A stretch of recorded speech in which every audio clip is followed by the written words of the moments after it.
On election night, there will be 43 different ridings in British Columbia where voters will choose the next member of parliament, and they all have a story to tell.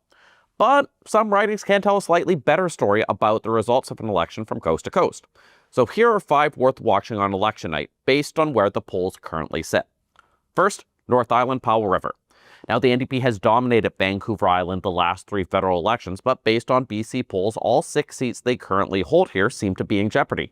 The extremely polarizing Aaron Gunn is the Conservative Party's candidate, so if he does well, that's a good sign for Conservatives on the island as a whole, and an ominous one for the NDP. But there are ridings on the mainland the Conservatives are also playing offense in. One of them is Richmond Centre Marple, where longtime councillor Chakow is running against the Liberal incumbent.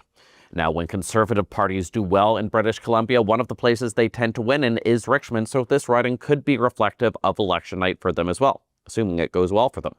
But there are also areas the Liberals hope to pick up if they want to form a majority government. Now, most of those places in British Columbia are in the southwest of the province, but then there's Colona. The Liberals won this area in a bit of a shock in 2015, and then the Conservatives comfortably won the last 2 elections. However, the Liberals candidate is their same as 2015 when they won, Stephen Fuhr.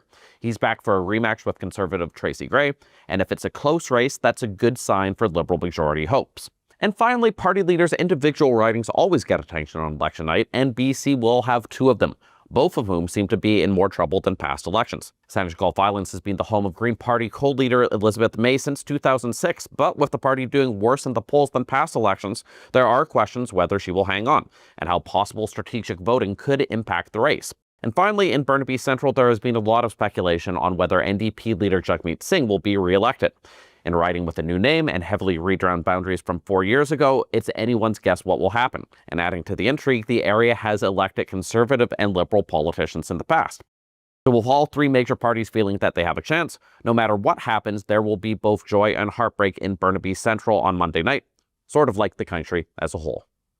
Justin McElroy, CBC News, Vancouver.